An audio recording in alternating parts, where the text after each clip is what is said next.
On March 11, 2011, at Unit 3 of the Fukushima Daiichi Nuclear Power Station, a boiling water reactor operating at approximately 2,381 MWT thermal output experienced station blackout following the Tohoku earthquake and tsunami. External power was lost, emergency diesel generators were inundated, the reactor scrammed successfully. Decay heat persisted at approximately 7% of rated thermal power, requiring continuous core cooling. Within this context, the reactor core isolation cooling system activated automatically. It injected water into the reactor vessel. Flow indicators confirmed operation. Pressure remained within expected ranges for isolation cooling mode. Control room instrumentation displayed parameters consistent with RCIC design function. Operators observed these signals and concluded the core was protected. The RCIC system operated for more than 30 hours. Throughout this period, every instrument reading associated with RCIC function remained within normal operating bands.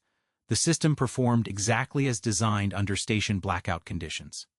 Yet during this same interval, fuel assemblies in the reactor core experienced temperatures sufficient to initiate zirconium water reaction, generate hydrogen, and compromise cladding integrity. The core was damaged while the system tasked with protecting it reported successful operation. This sequence did not unfold because operators ignored warnings or because equipment catastrophically failed. It unfolded because the plant's information architecture was structured around a design assumption that RCIC injection flow, measured and confirmed, constituted verification of core cooling adequacy. The system provided operators with signals they were trained to trust. Those signals were accurate representations of RCIC mechanical function. They were not accurate representations of core thermal state. The reactor core isolation cooling system represents a specific solution to a specific design basis challenge in boiling water reactor safety architecture. Understanding why RCIC operation at Fukushima Daiichi Unit 3 masked core damage requires understanding what RCIC was designed to accomplish, what it was designed to measure, and what assumptions governed its integration into the broader emergency response framework. A boiling water reactor generates steam directly in the reactor vessel. The core sits submerged in water. Coolant circulates through the core, absorbs fission heat, and boils. Steam rises through separators and dryers, then flows to turbines. Unlike pressurized water reactors, where primary coolant remains liquid and transfers heat through steam generators, BWRs eliminate that intermediate loop. This design simplifies the steam path but creates unique challenges for emergency cooling. In normal operation, reactor water level is maintained by feedwater pumps driven by turbines or motors supplied from external power. If external power is lost, emergency diesel generators provide backup. If both fail, the plant enters station blackout. Under station blackout, operators lose normal feedwater capability. The reactor vessel still contains water, and decay heat continues. Without makeup water, the vessel inventory boils off. Core uncovery becomes inevitable unless alternative injection systems activate. RCIC exists to address this scenario. It is a turbine-driven pump system, powered not by external electricity, but by steam extracted from the reactor vessel itself. When reactor water level drops to a predetermined set point, RCIC starts automatically. It draws suction from the condensate storage tank and injects into the reactor vessel. The system uses residual steam energy to sustain itself, making it independent of AC power. This design feature makes RCIC uniquely suited to station blackout conditions. The system's design philosophy embeds a critical assumption that injection flow into the vessel, verified through instrumentation, provides adequate assurance of core cooling. RCIC instrumentation includes turbine speed, discharge flow rate, discharge pressure, and suction pressure. When these parameters align with design values, operators interpret this as successful system operation. Procedures reinforce this interpretation. Emergency operating procedures direct operators to verify RCIC operation by confirming flow and turbine parameters. If those parameters are normal, the procedure considers RCIC function satisfied. This logic holds under design basis accident conditions. In a loss of feedwater transient with normal DC power, RCIC starts, injects, and maintains vessel level. Instrumentation accurately reports both RCIC operation and vessel water level. Operators can verify that injection flow exceeds boil-off rate by observing level stabilization. The assumption that flow confirmation equals cooling verification remains valid because level instrumentation remains valid.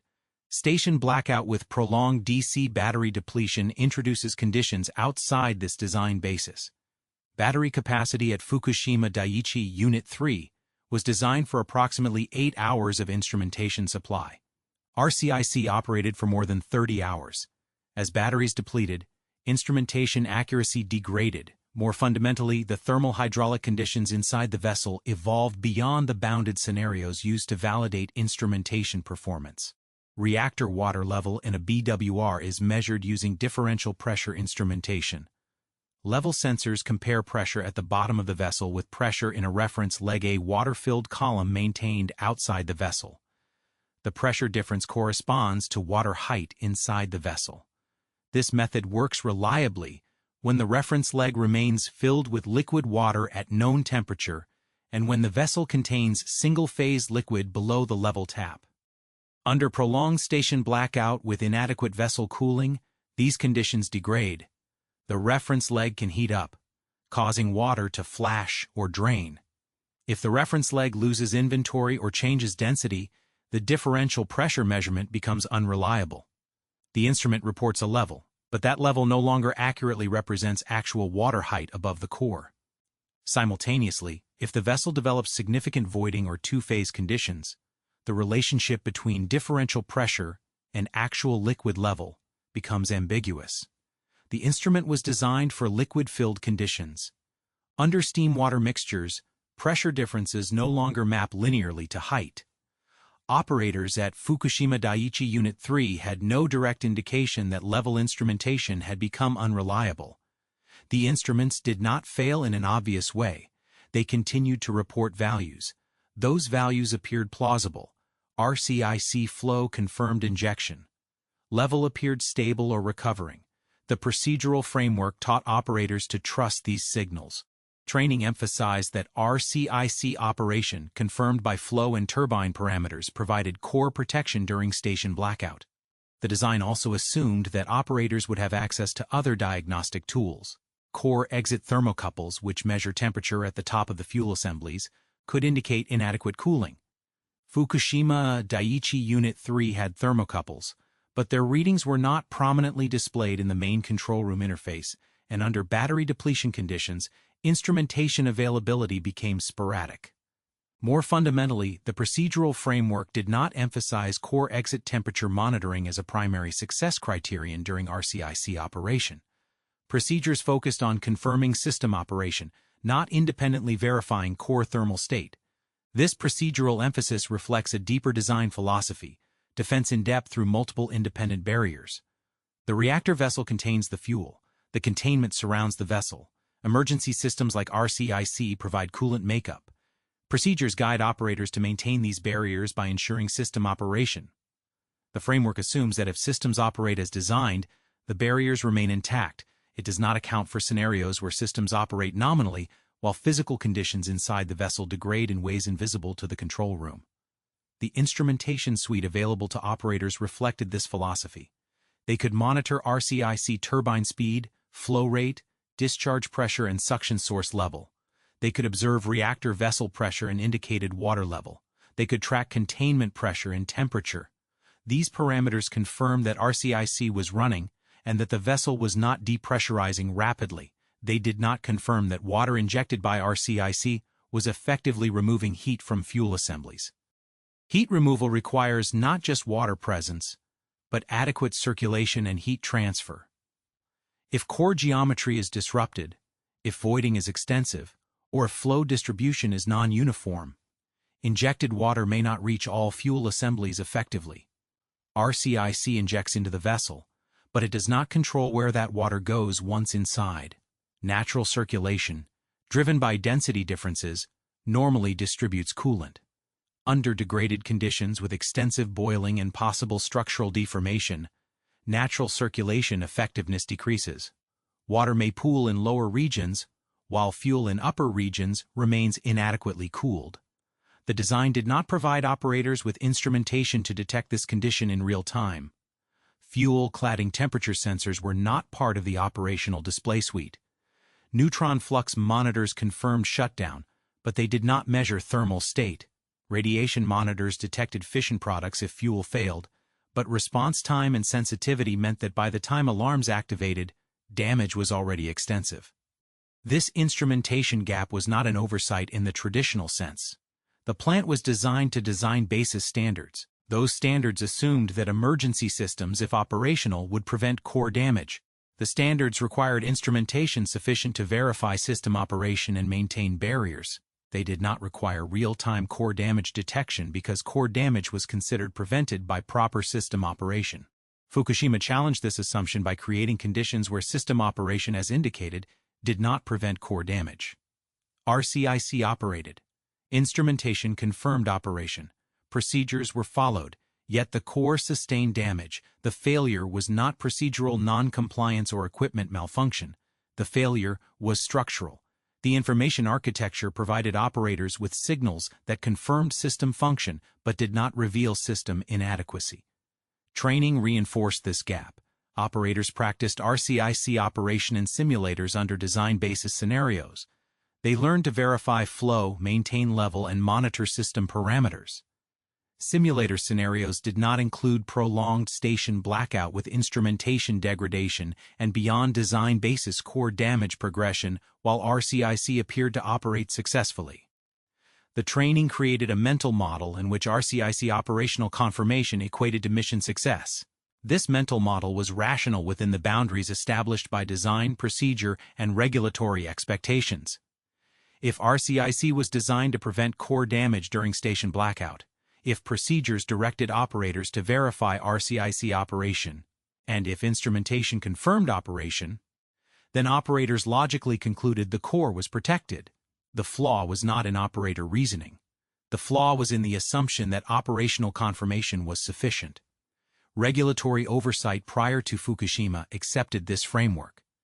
Safety evaluations focused on ensuring emergency systems could deliver design flow rates, that procedures existed to guide operators, and that training covered system operation. Post-accident analysis would reveal that these criteria, while necessary, were insufficient. They confirmed capability to inject water. They did not confirm capability to monitor whether that injection achieved its thermal hydraulic purpose. The design also embedded assumptions about event duration and progression. Station blackout was considered a credible event, but it was bounded by assumptions about restoration time. Emergency diesel generators were expected to be repairable or replaceable within hours. Battery capacity was sized for bridge periods, not indefinite operation. RCIC was designed to operate until power was restored, or until the reactor could be brought to cold shutdown through other means. The tsunami exceeded these assumptions by eliminating all AC power sources simultaneously and extensively damaging infrastructure needed for recovery. Under these extended conditions, RCIC's operational limitations became significant. The system is not designed for indefinite operation. Mechanical wear, lubrication limits, and steam quality degradation all constrain runtime. At Fukushima Daiichi Unit 3, RCIC operated far beyond typical design expectations. That it functioned as long as it did reflects robust engineering. But duration alone did not guarantee effectiveness. The system could inject water even as its ability to ensure that water reached and cooled all fuel assemblies diminished. The vessel itself presented evolving challenges. As pressure decreased due to steam consumption by RCIC turbine and potential leakage, the thermodynamic conditions inside changed. Lower pressure meant lower saturation temperature, which meant more vigorous boiling for a given heat input. More boiling meant more voiding. More voiding meant less effective natural circulation and greater uncertainty in level measurement accuracy. RCIC injection points and flow paths also mattered. The system injects into the vessel's feedwater lines, which enter below the normal water level but above the core. Under normal conditions, injected water mixes with bulk inventory and circulates. Under voided conditions with degraded circulation, Injected water might not distribute uniformly. Some regions of the core might receive adequate flow, while others experience inadequate cooling. Bulk level indication could suggest adequate inventory even as localized uncovery progressed. The operators had no instrumentation to detect this heterogeneity. Level indication was a bulk average, not a spatially resolved measurement. Temperature sensors, where available and powered, provided point measurements that might not capture core-wide conditions. The procedural framework did not guide operators to question level indication validity or to seek independent confirmation of core condition through alternative diagnostics. This procedural gap reflected training priorities. Emergency operating procedures emphasized symptom-based response. Low-level triggers RCIC. High-pressure triggers relief. High-containment pressure triggers venting. This approach works well for design-basis transients where symptoms reliably indicate plant state. It becomes problematic when instruments report symptoms that no longer correlate with actual conditions. Severe accident management guidelines, which address beyond design-basis scenarios, existed at Fukushima. However, their implementation in training and procedure integration was less mature than EOPS.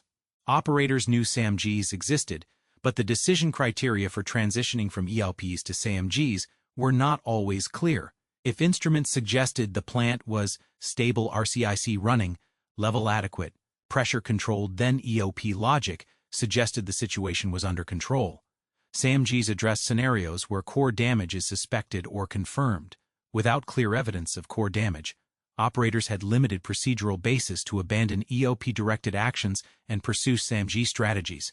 The information architecture thus created a logical trap. RCIC operation confirmed through instrumentation suggested success. Success meant core protection. Core protection meant no need for beyond design basis response. The absence of direct core damage indication reinforced this loop.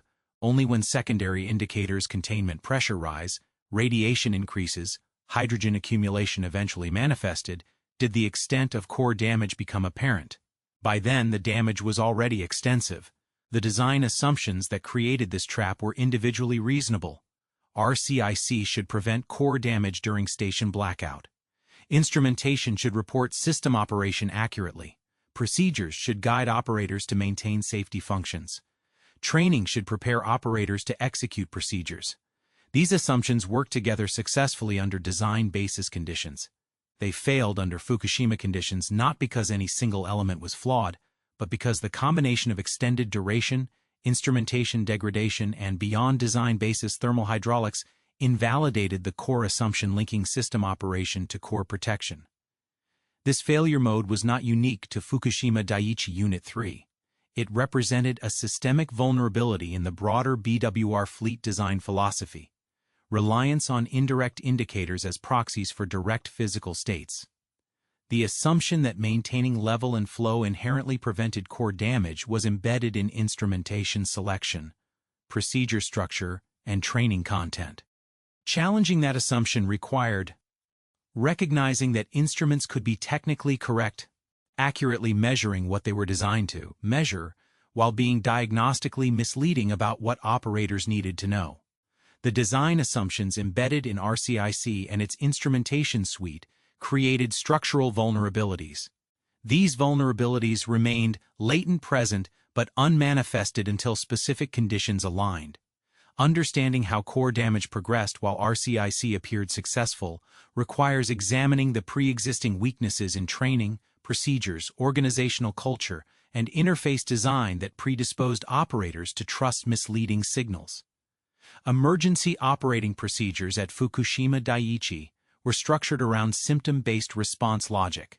Unlike event-based procedures, which prescribe actions for specific initiating events like pipe breaks or equipment failures, symptom-based EOPs direct operators to respond to observable plant parameters regardless of underlying cause. If water level drops, inject. If pressure rises, relieve. If containment pressure increases, vent. This approach offers flexibility and reduces the cognitive burden of diagnosing complex failure combinations. The strength of symptom-based EOPs is their robustness to unexpected events. Operators do not need to identify the precise failure mode, they respond to symptoms. The weakness emerges when symptoms become unreliable. If level indication is wrong, injecting based on indicated level may be inappropriate. If operators cannot recognize that indication has become unreliable, they follow procedures into degraded situations while believing they are stabilizing the plant. Training at Fukushima, like most BWR facilities, emphasized procedural adherence. Simulator sessions drilled operators on initiating event recognition, EOP entry conditions, and parameter-based decision points. Scenarios included loss of feed water, loss of off-site power, small break locas, and combinations thereof. These scenarios remained within design basis boundaries. Equipment failures were introduced, but always within the envelope of analyzed accidents. Instrumentation was assumed reliable unless specifically failed as part of the scenario setup. This training philosophy created a mental model in which instruments were trustworthy unless obviously broken. Operators learned to question instrument readings only when they showed clearly anomalous behavior-stuck values, erratic fluctuations, or contradictions between redundant channels. Gradual drift, systematic bias due to reference leg degradation, or ambiguity introduced by two-phase flow were not part of the trained recognition pattern. Severe accident management guidelines existed to address conditions beyond the design basis, including core damage scenarios. SAMGs were developed post-3 Mile Island as recognition that severe accidents, while unlikely, required distinct response strategies.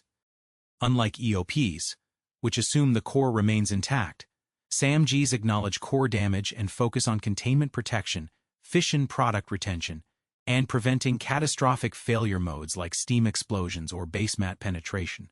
At Fukushima, SAMGs had been implemented, but their integration into operator training and procedural frameworks was incomplete. Operators received classroom instruction on SAMG principles and participated in limited tabletop exercises. However, full-scope simulator training on severe accident progression with realistic instrument ambiguity and degraded conditions was rare. The decision criteria for transitioning from EOPs to SAMGs were not always clear-cut. If plant parameters suggested stable conditions, even if those parameters were misleading, operators had limited procedural justification to declare a severe accident and enter SAMGs. This procedural ambiguity reflected a broader organizational challenge, cognitive dissonance between defense-in-depth confidence and severe accident reality. The nuclear industry's safety culture emphasized multiple barriers, redundant systems, and conservative design margins. This emphasis was justified and effective at preventing most accidents. However, it also created psychological resistance to acknowledging that severe accidents could occur despite these barriers. Declaring a severe accident meant acknowledging that defense in depth had failed. Without unambiguous evidence, direct core damage indication, such declarations were difficult to justify. Control room interface design reinforced this challenge. The main control panels at Fukushima Daiichi Unit 3 displayed hundreds of parameters. Alarmed conditions triggered annunciator panels with colored lights and audible tones. Critical parameters like reactor water level, pressure, and containment conditions were prominently positioned. RCIC operational status, turbine speed, flow, discharge pressure was also visible. Core exit thermocouple readings existed but were not integrated into the primary operational display hierarchy. This interface hierarchy reflected design priorities. Operators needed to monitor safety system operation, maintain barrier integrity, and respond to transients.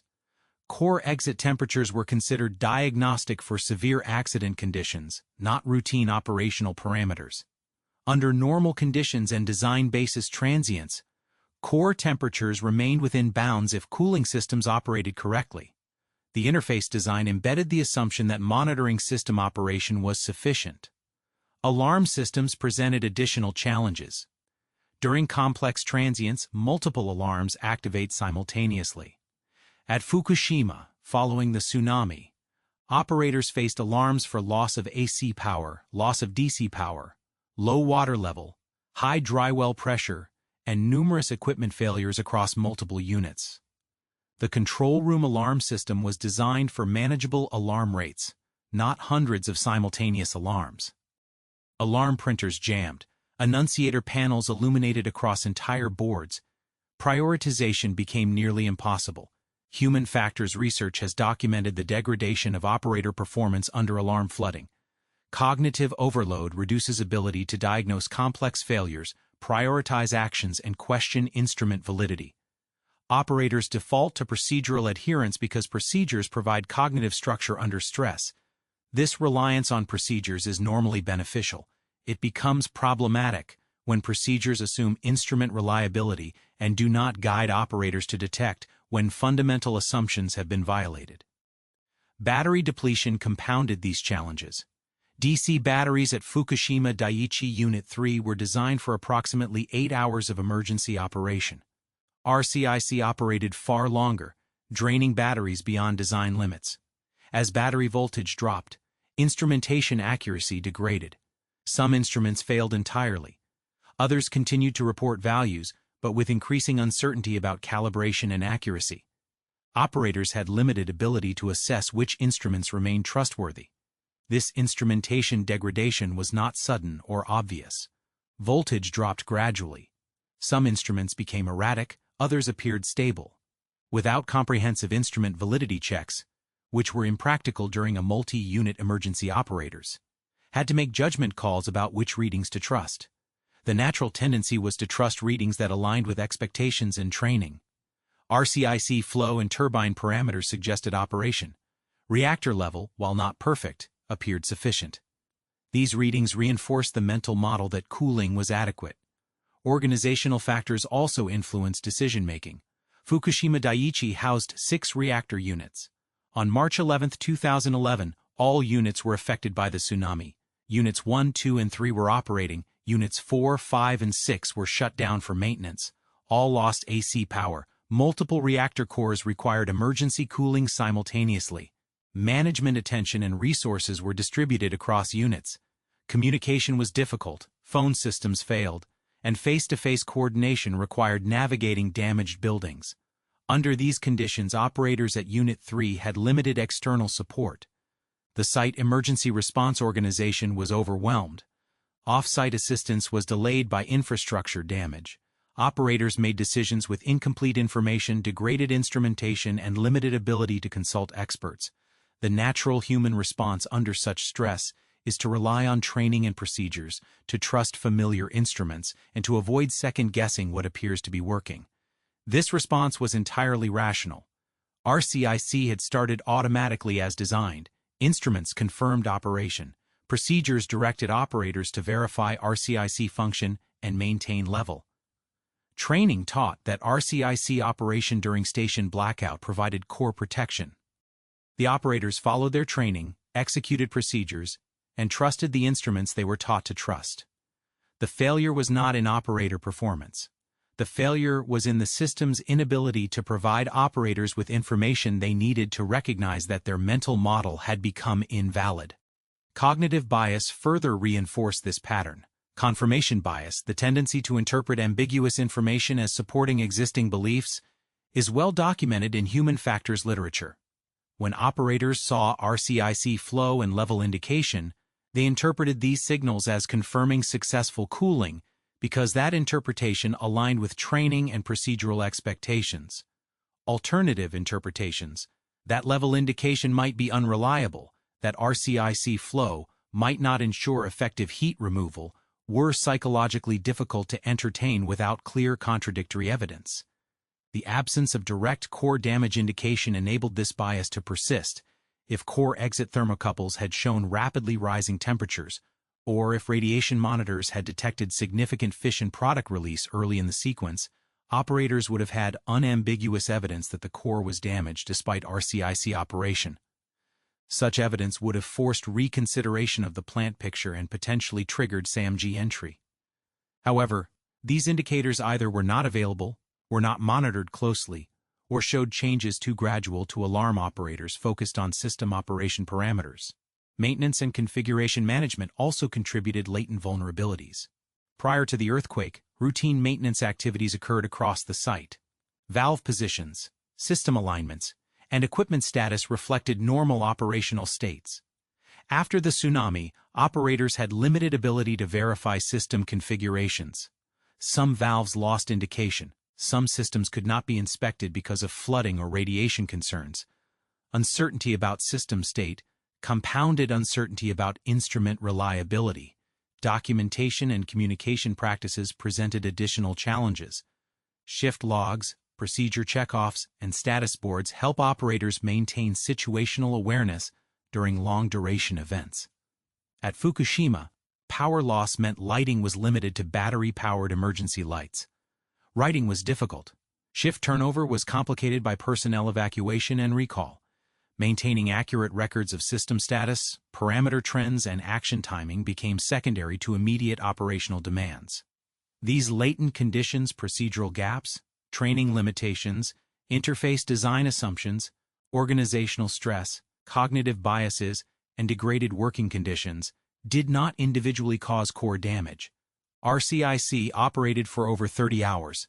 Other BWRs in similar station blackout scenarios successfully maintained core cooling with RCIC until power was restored.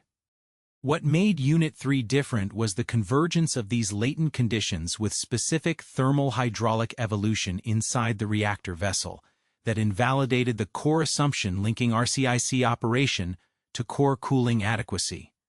The procedural framework assumed that verifying RCIC operation was sufficient. Training reinforced this assumption through repetitive simulator scenarios where RCIC operation always prevented core damage. Interface design prioritized system operation parameters over direct core state monitoring. Organizational stress distributed attention across multiple units. Cognitive bias led operators to interpret ambiguous signals as confirming their mental model. Degraded instrumentation removed potential sources of contradictory information that might have triggered reassessment. Each element was individually defensible. Symptom-based EOPs are best practice. Training on design-basis scenarios is necessary. Interface design must prioritize critical parameters. Multi-unit emergencies inevitably strain resources. Human cognition naturally exhibits confirmation bias. Battery depletion during extended station blackout is unavoidable. Yet the combination created a failure pathway in which operators could rationally and procedurally correctly conclude the core was protected, while physical processes inside the vessel progressed toward damage. This pathway was not hypothetical. It manifested at Unit 3 precisely because every element aligned. RCIC operated long enough that battery depletion degraded instrumentation. The tsunami created multi-unit stress that distributed attention. Training and procedures provided no clear trigger to question RCIC effectiveness absent direct damage indication. Interface design meant core exit thermocouples, even if functional, were not monitored with the same attention as level and RCIC parameters. The organizational culture of defense in-depth confidence made declaring severe accident conditions psychologically difficult without overwhelming evidence. Regulatory oversight prior to Fukushima did not identify these latent vulnerabilities as unacceptable. Safety evaluations confirmed that emergency procedures existed, that training programs covered system operation, that instrumentation met design requirements, and that severe accident guidelines had been developed. These criteria appeared sufficient because they focused on capability. Can the plant inject water? Can operators follow procedures? Rather than diagnostic adequacy, can operators detect when injection is ineffective? The latent failure pathway was thus embedded not in any single component or procedure, but in the architecture of assumptions linking system operation, instrumentation, procedures, training, and operator mental models. This architecture functioned successfully under design-basis conditions. It failed under Fukushima conditions because those conditions violated assumptions that were never explicitly stated, tested, or challenged. Understanding this latent architecture is essential to understanding why core damage occurred despite RCIC operation. The operators did not fail. The procedures did not fail in the sense of being incorrectly written. The training did not fail to cover necessary topics. The instrumentation did not fail to report what it measured. What failed was the unstated assumption that these elements, working together as designed, would inherently prevent core damage under all station blackout scenarios. This assumption was a product of design philosophy, regulatory practice, and organizational culture developed over decades of nuclear power experience. It reflected genuine success in preventing accidents and maintaining safety, but it also created blind spots conditions under which all elements could function as designed while the overall system drifted toward failure. Fukushima Unit 3 found that blind spot. At 1446 local time on March 11, 2011, a magnitude 9 earthquake struck off the Pacific coast of northeastern Japan. The seismic waves reached Fukushima Daiichi Nuclear Power Station approximately 1 minute later. Accelerometers throughout the plant detected ground motion exceeding design basis thresholds. Automatic protection systems responded as intended. Units 1, 2, and 3, which were operating at power, received reactor scram signals. Control rods inserted fully within seconds.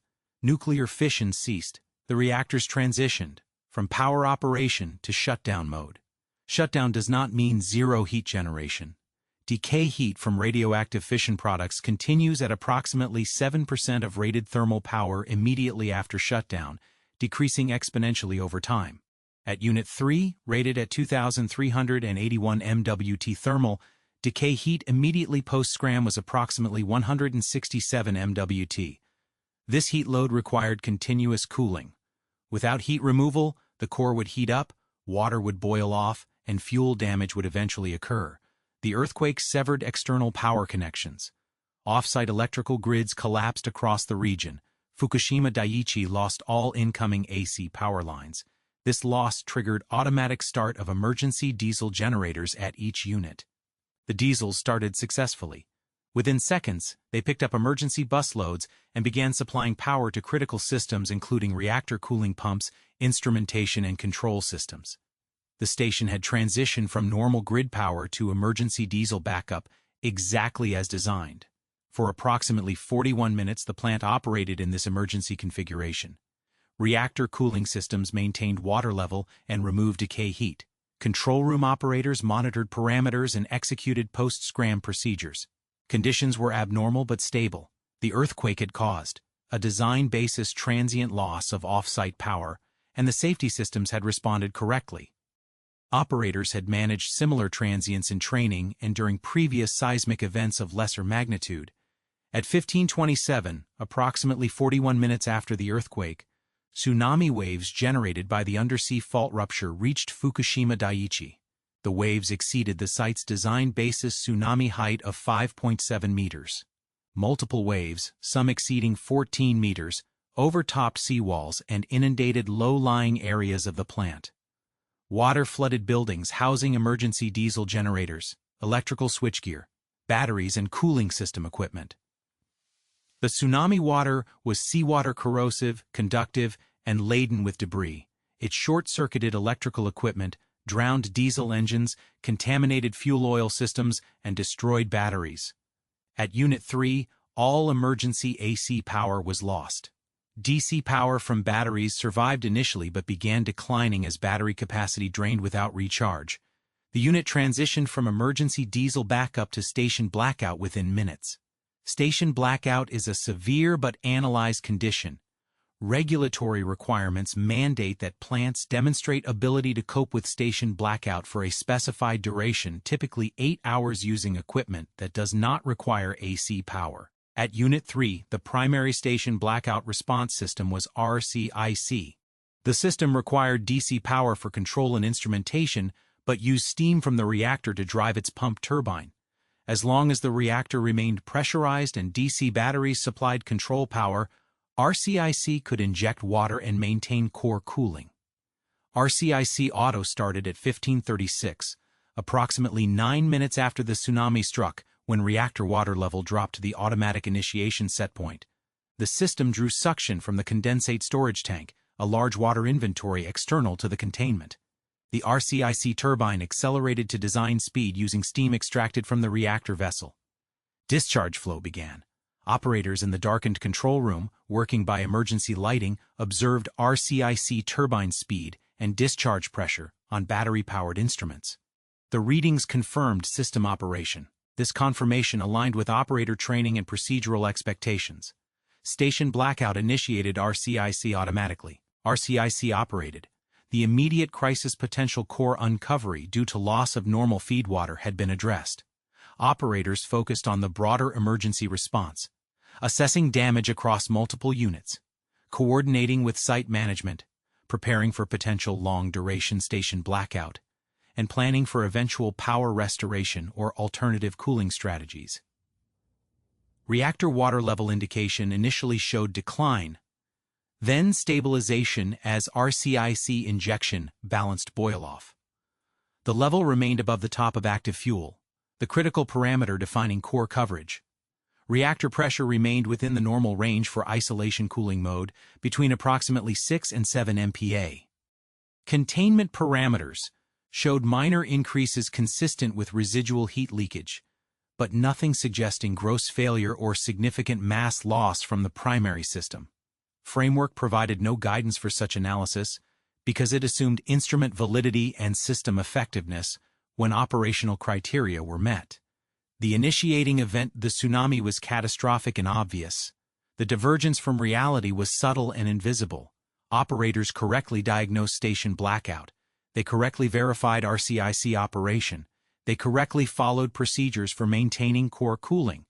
Yet the plant picture they constructed from available information increasingly differed from the physical state inside the reactor vessel. This divergence was not the result of operator error. It was the inevitable consequence of relying on indirect measurements and design basis assumptions under beyond design basis conditions. The thermal hydraulic conditions inside the reactor vessel during the first hours of RCIC operation determined whether core damage would occur. Understanding this progression requires examining the physics of heat generation, heat removal, and the specific mechanisms by which inadequate cooling leads to fuel degradation. The failure chain at Unit 3 was not a single catastrophic event, but a gradual accumulation of conditions that eventually exceeded material limits. Decay heat generation following reactor shutdown follows well-established physics. Radioactive fission products accumulated during power operation decay through beta emission, gamma emission, and other nuclear processes. These decay processes release energy continuously. Immediately after shutdown, decay heat is approximately 7% of pre-shutdown thermal power. It decreases exponentially with time but remains significant for days. At Unit 3, 1 hour after shutdown, decay heat was approximately 60 MWT. After 12 hours, approximately 20 MWT. After 24 hours, approximately 15 MWT. These heat loads, while much smaller than the 2,381 MWT produced during normal operation, still require substantial cooling. 15 megawatts is equivalent to the heat output of 15,001 kilowatt electric heaters. Without continuous heat removal, this energy would boil water at rates exceeding 100 kilograms per minute. The RCIC system's design injection capacity was approximately 182 cubic meters per hour, or approximately 50 kilograms per second.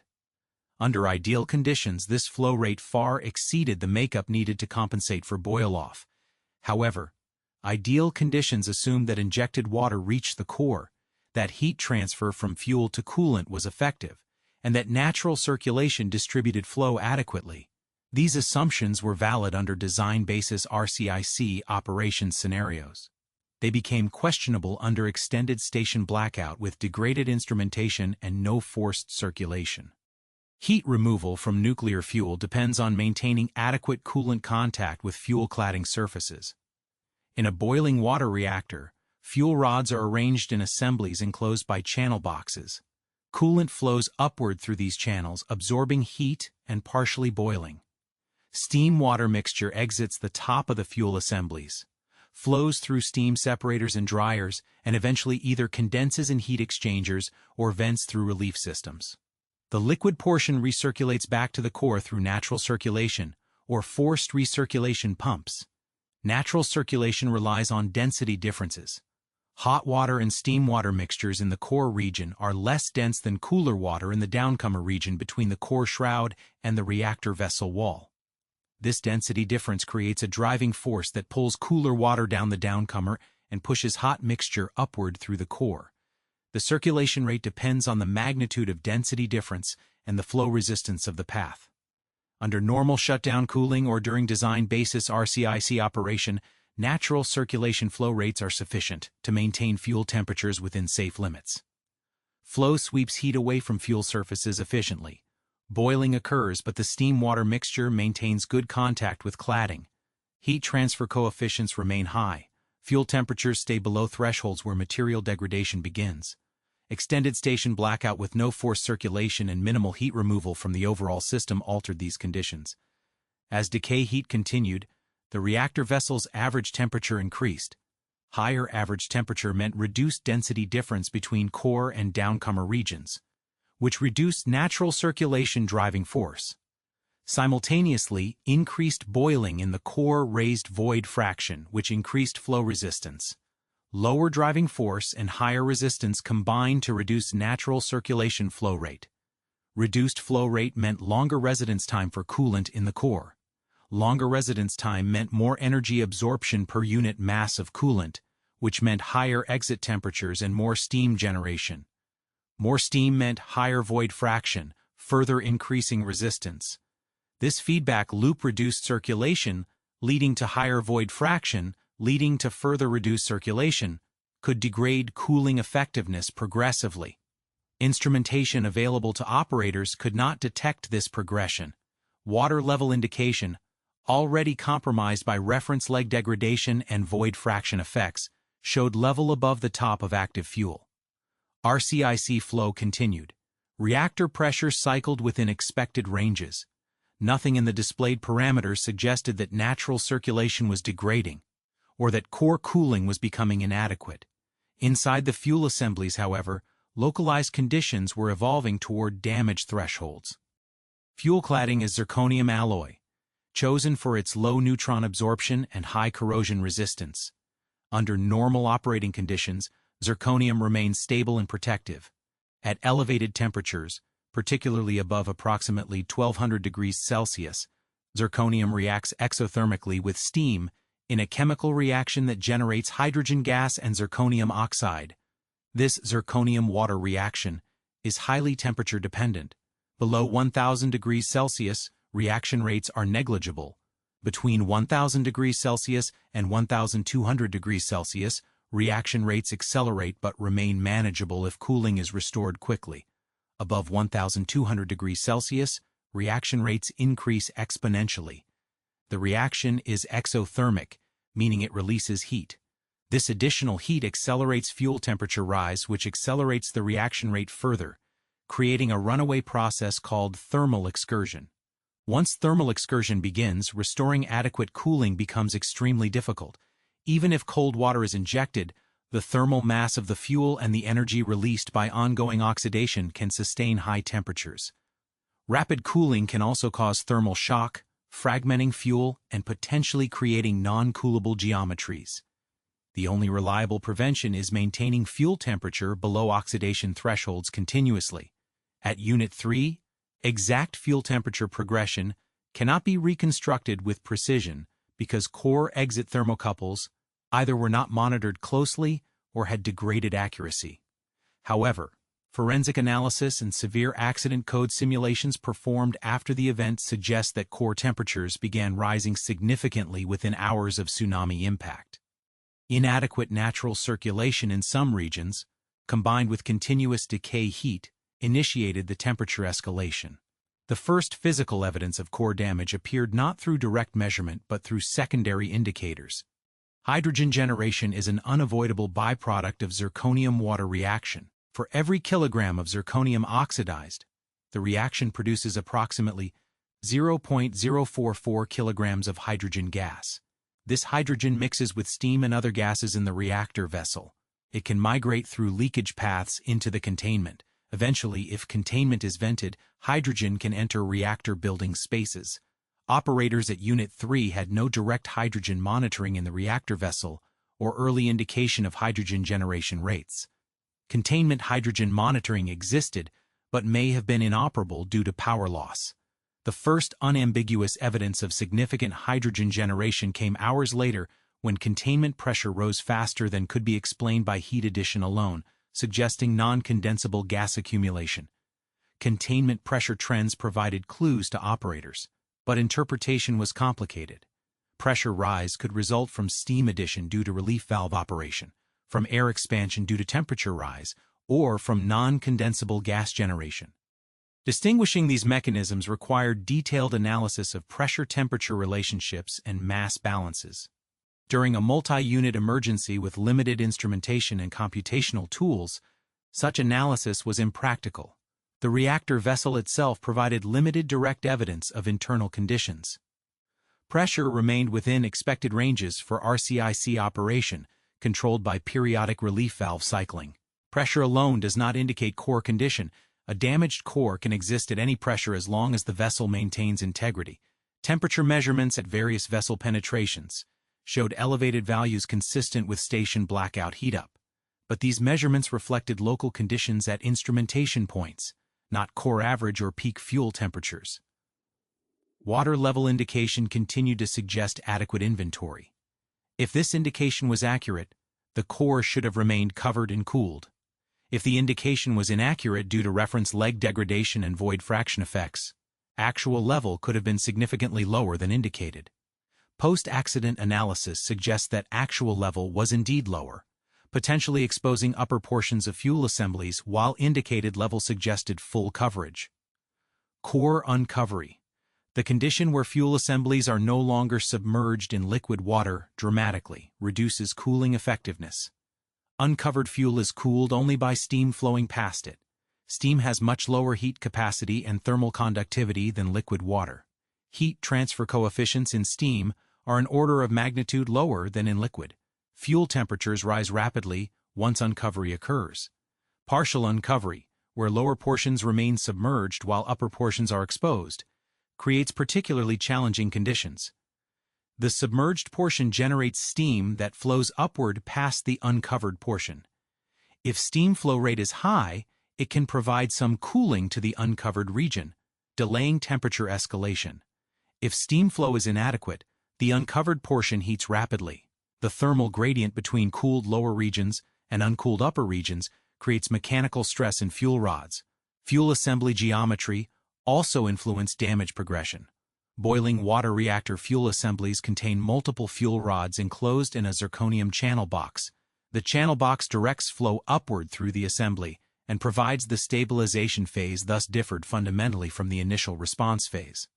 Initially, operators followed established procedures: verify RCIC, maintain level, control pressure. Stabilization required improvisation, jury-rig injection systems, balance competing risks, make decisions with incomplete information.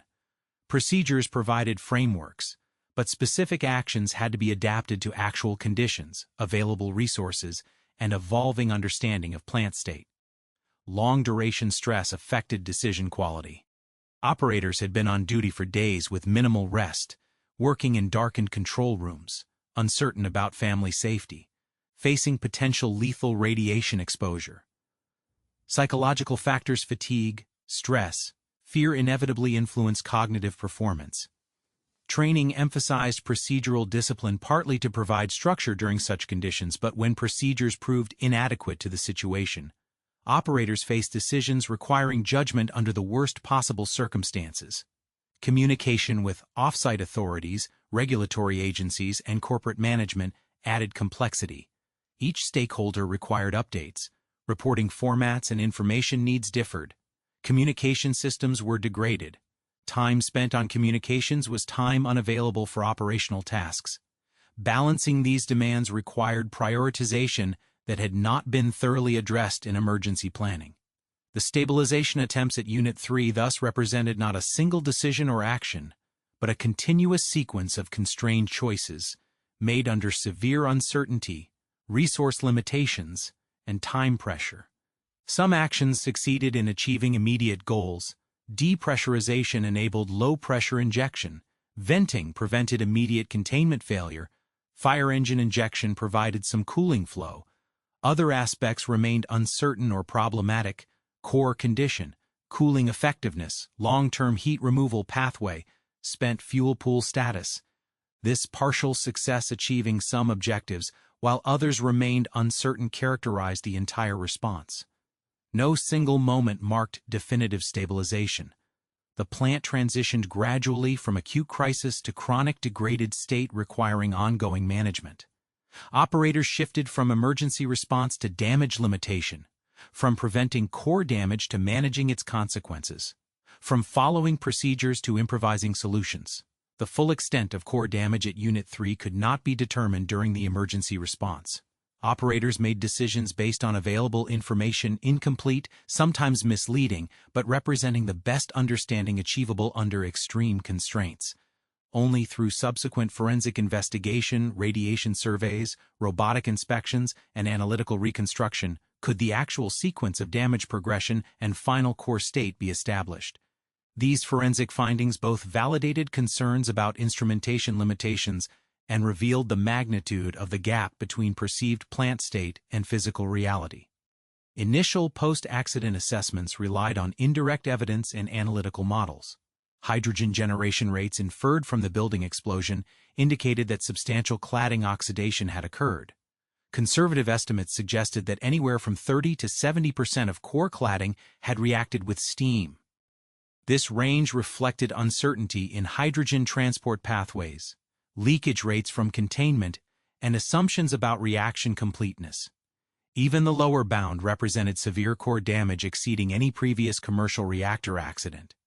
Radiation measurements inside the reactor building and containment provided additional constraints on damage extent. Fission product release patterns indicated fuel temperatures had exceeded thresholds for volatile species release. Cesium and iodine isotopes, which volatilize at temperatures above approximately 1,800 degrees Celsius, were detected in significant quantities.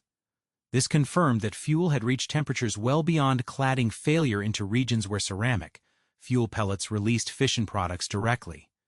Release timing could be partially reconstructed from environmental monitoring data and containment pressure trends. Significant releases correlated with containment venting operations and the hydrogen explosion.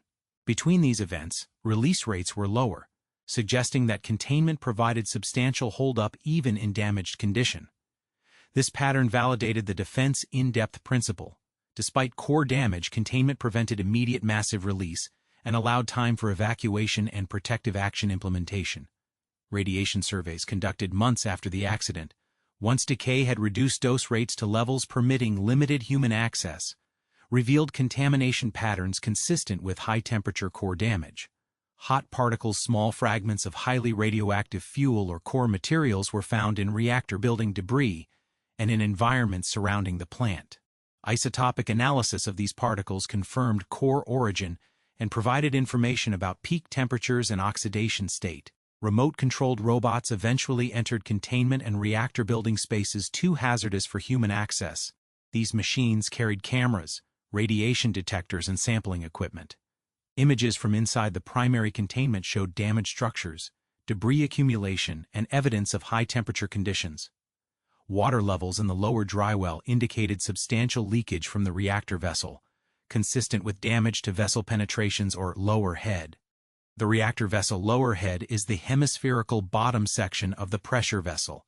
It contains numerous penetrations for control rod drives, instrumentation, and other systems. Under severe accident conditions, if molten core material relocates downward and accumulates in the lower head, it can heat the vessel steel above its creep rupture temperature. Localized failures at penetrations or general vessel bottom failure become possible. Evidence suggested that some penetration failures had occurred, allowing molten material or water to leak from vessel into containment.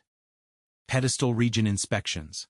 The area directly below the reactor vessel inside containment showed accumulations of debris and solidified material consistent with relocated core material. The pedestal concrete showed damage patterns indicating attack by high-temperature molten material. Concrete degradation releases gases including carbon dioxide and steam, which can further complicate containment pressure management and introduce additional non-condensable gases. Fuel debris characterization required sampling and analysis under extremely high radiation conditions.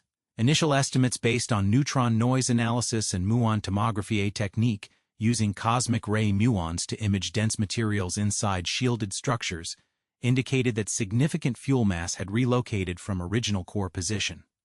Some material remained in lower vessel regions. Other material had relocated to containment pedestal or lower drywell regions. The distribution of fuel debris had critical implications for long-term cooling and decommissioning. Debris in vessel could potentially be cooled by injecting water from above, relying on gravity to distribute coolant. Debris outside vessel, in containment regions not designed for core material, presented more challenging cooling geometry. If debris had penetrated into concrete structures or formed irregular accumulations, establishing effective cooling required. Understanding debris location, geometry, and porosity. Temperature monitoring during months following the accident showed that injection water effectively cooled at least portions of the damaged core. Thermocouple readings in vessel and containment gradually decreased as decay heat diminished. However, spatial temperature distributions revealed hotspots suggesting incomplete cooling in some regions. These hotspots could represent debris accumulations with poor water penetration, or regions where natural circulation was blocked. Xenon-135, detection in containment atmosphere months after the accident prompted concerns about recriticality, resumption of fission chain reactions, and reconfigured fuel debris. Xenon-135 is a fission product with short half-life, so its presence indicated recent fission events. Analysis suggested that small localized criticality events might have occurred when water moderation and fuel geometry temporarily created favorable neutron multiplication conditions. These events were self-limiting because heat generation boiled away water, eliminating moderation and shutting down the reaction. Nevertheless, they demonstrated that fuel debris geometry and composition remained uncertain and potentially dynamic. Long-term injection strategy evolved from emergency improvisation to engineered systems. Initial seawater injection was replaced with fresh water. Treated water from on-site storage tanks provided cooling flow. Eventually, closed-loop cooling systems were established to recirculate water through heat exchangers, removing decay heat while minimizing contaminated water generation. These systems required extensive radiation shielding, remote operation capability, and redundancy to ensure continuous cooling despite equipment failures. Contaminated water management became a major challenge. Injection water flowed through damaged fuel, dissolved fission products and core materials, and accumulated in containment and reactor building basements. This water was highly radioactive, containing cesium, strontium, and other isotopes. Storing this water required thousands of tanks constructed across the plant site. Processing systems removed some radionuclides, but complete decontamination proved technically and economically impractical. The accumulating contaminated water inventory represented both an environmental hazard and a constraint on decommissioning planning. Spent fuel pool examinations provided some positive findings. Despite the hydrogen explosion damaging pool cooling systems and creating fears of pool boil-off, the fuel in Unit 3 spent fuel pool remained covered and cooled. Video inspections showed fuel assemblies in orderly arrays with no obvious damage. Radiation levels in pool water indicated fuel cladding remained intact. Alternative water supply established using concrete pump trucks had successfully prevented pool uncovery during the critical period. These spent fuel pool findings contrasted sharply with the reactor core condition, highlighting the importance of even minimal continued cooling. The spent fuel pool lost normal cooling but maintained water inventory through improvised injection. That inventory, even without active heat removal initially, prevented fuel uncovery and damage. The reactor core, despite RCIC and HPCI injection, experienced damage because cooling effectiveness under severe accident conditions proved inadequate. The comparison reinforced the lesson that injection flow alone does not guarantee adequate cooling. Thermal hydraulic effectiveness depends on geometry, circulation, and heat transfer mechanisms. Regulatory and industry response to Fukushima included extensive analysis of severe accident instrumentation requirements. Post-accident evaluations identified critical gaps in available information during the emergency response. Operators lacked direct core condition monitoring, hydrogen concentration measurement, containment atmosphere composition analysis, and reliable water level indication under severe accident conditions. These gaps prevented timely recognition of core damage progression and limited ability to assess stabilization action effectiveness. New regulatory requirements implemented globally after Fukushima mandated improved instrumentation for beyond design basis accidents. Requirements included diverse and redundant water-level measurement systems with extended operating ranges, core exit thermocouples with qualification for severe accident temperatures, hydrogen monitors in containment and reactor building, and radiation monitors capable of indicating severe core damage conditions. These instruments aim to provide operators with information needed to recognize when design basis assumptions had been invalidated and severe accident management was required. Human factors integration received renewed emphasis. The Fukushima experience demonstrated that even well-trained operators following approved procedures could be misled by instrumentation designed for design basis conditions. Severe accident management guidelines required better integration into training programs. Simulator exercises needed to include beyond design basis scenarios with instrument ambiguity, and control room displays needed redesign to highlight critical parameters for severe accident diagnosis. The concept of diverse actuation systems and indicators gained prominence. Relying on single instrument types differential pressure level measurement, for example, created vulnerability to common mode failures under beyond design basis conditions. Diverse measurement principles, such as combining differential pressure with thermal sensors, guided wave radar, or other technologies could provide cross-checks revealing when primary instruments had become unreliable. However, implementing true diversity while maintaining control room simplicity and avoiding operator confusion presented ongoing design challenges. Procedural reforms addressed the threshold for transitioning from emergency operating procedures to severe accident management guidelines. Pre-Fukushima transition criteria often required definitive evidence of core damage, which might not be available until damage was extensive. Post-Fukushima criteria incorporated indirect indicators and combinations of symptoms that, collectively, suggested severe accident conditions even without direct confirmation. This approach aimed to enable earlier entry into SAMG when actions might still prevent or limit core damage. The extended station blackout duration at Fukushima challenged assumptions about coping time. Regulatory requirements historically assumed that AC power would be restored within hours through emergency diesel generators or alternate AC sources. Fukushima demonstrated that catastrophic external events could eliminate all AC power sources simultaneously for days. Enhanced requirements mandated portable equipment, diverse emergency power sources, and pre-staged resources capable of supporting extended coping without external support. Containment venting strategies were re-evaluated. The need to vent containment to prevent structural failure was recognized, but implementation at Fukushima faced challenges including power loss, valve accessibility, and radiological release concerns. Hardened containment vent systems with filtered pathways became required enhancements, providing reliable venting capability that reduced fission product release while protecting containment integrity. Severe accident water management received attention. Unlimited water addition during cooling attempts at Fukushima created enormous contaminated water volumes. Alternative strategies involving controlled water addition rates, water recirculation, and containment atmosphere management aimed to maintain cooling while minimizing secondary waste generation. These strategies required instrumentation and analytical tools to balance cooling needs against contaminated water accumulation. Organizational factors also underwent scrutiny. The site emergency response faced challenges coordinating multiple unit accidents, communicating with regulatory authorities, and making timely decisions under extreme stress. Emergency planning enhancements included clearer authority delegation, improved communication systems, training for simultaneous multi-unit events, and better integration between plant operators, site management, corporate technical support, and government agencies.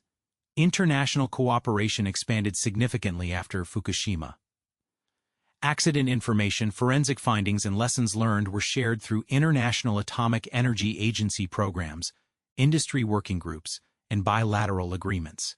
This sharing accelerated implementation of improvements globally and ensured that knowledge gained from Fukushima benefited safety worldwide, not just at Japanese plants. Decommissioning planning for Unit 3 extended over decades.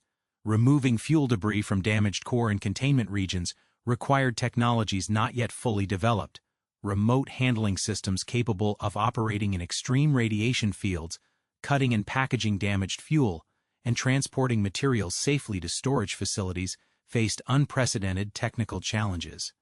International collaboration brought expertise from Chernobyl decommissioning, 3 Mile Island Unit 2 defueling, and research programs worldwide. The forensic evidence from Unit 3 ultimately confirmed what had been suspected during the emergency response. Core damage had occurred while RCIC and HPCI operated, progressing beyond fuel uncovery through cladding oxidation to fuel melting and relocation. The instrumentation available to operators' water level indication. RCIC system parameters reactor pressure had been technically functional, but diagnostically insufficient to reveal this progression in time to prevent it. This confirmation validated the fundamental failure mechanism identified in the initial analysis. The plant's information architecture assumed that system operation, verified through standard parameters, would prevent core damage. Under Fukushima's beyond design basis conditions, this assumption proved invalid. System operation continued. Parameters appeared manageable, yet physical processes inside the core exceeded material limits and created conditions that existing instrumentation could not detect or that operators could not interpret correctly given available information and training. The gap between perceived plant state during the emergency and actual core condition revealed by forensic investigation measured not operator failure, but design philosophy inadequacy. The operators acted rationally based on available information. The procedures they followed were technically correct. The training they received was comprehensive by pre-Fukushima standards, yet the system failed to provide them with information they needed to recognize that their actions, while procedurally correct, were physically insufficient. This recognition shifted post-Fukushima safety improvements away from blaming operators or simply adding procedural steps toward fundamental redesign of information architecture, instrumentation philosophy, and human system integration. The lesson was not that operators needed better training to use existing instruments correctly. They had used instruments correctly. The lesson was that instruments needed to measure what operators actually needed to know: core physical state, not just system operational state. Severe accident research programs established after Fukushima focused on understanding phenomena that had been inadequately characterized: debris coolability in various geometries, molten core concrete interaction, fission product transport through damaged fuel, and long-term containment performance under sustained severe conditions. These programs generated data that improved severe accident analysis codes, validated models against actual accident data, and supported development of better mitigation strategies. The Unit 3 experience also informed severe accident management training worldwide. Simulator scenarios now included extended station blackout with instrument degradation, ambiguous parameter readings, and conflicting indications requiring operators to question assumed plant state. These scenarios, uncomfortable and complex, prepared operators for the reality that instruments can be simultaneously correct and misleading, that procedures cannot cover every contingency, and that severe accident management ultimately requires engineering judgment under uncertainty. The systemic lesson from Fukushima Daiichi Unit 3 was that nuclear safety, despite decades of successful operation and continuous improvement, had retained a fundamental vulnerability: the assumption that indirect measurements and system-level indicators could substitute for direct physical state monitoring under all conditions. This assumption was not explicitly stated in design documents or regulatory requirements. It was embedded in the architecture of how systems, instruments, procedures, and training interacted. Identifying and correcting such embedded assumptions required looking beyond component failures or procedural gaps to the deeper logic of how safety is understood, measured, and managed. The reactor core isolation cooling system did not fail mechanically at Unit 3. It operated as designed for over 30 hours under conditions far beyond its intended mission profile. The failure was not in the hardware but in the information framework that interpreted RCIC operation as proof of adequate core protection. That framework assumed conditions instrument validity, thermal hydraulic predictability, procedural sufficiency, that severe accidents violated. When those assumptions failed, the entire safety architecture failed, despite component-level success. Forensic analysis confirmed that core damage was extensive, that hydrogen generation indicated severe cladding oxidation, that fuel melting and relocation occurred, and that containment was challenged but ultimately prevented catastrophic release. These findings, while sobering, also demonstrated that even under beyond design basis conditions with severe core damage, defense in depth provided some measure of protection. Containment functioned despite damage. Injection cooling, however imperfect, prevented complete core dispersal. Emergency response, however improvised, achieved partial stabilization. The persistence of multiple barriers, even in degraded states, prevented outcomes that could have been far worse. This observation did not excuse the failures that allowed core damage to occur, but it validated the fundamental safety principle that no single barrier should be solely relied upon. When RCIC proved inadequate, HPCI provided backup. When high-pressure systems failed, depressurization enabled low-pressure injection. When containment pressure threatened integrity, venting preserved structure. No single success or failure determined outcome. The cumulative effectiveness of multiple imperfect barriers did.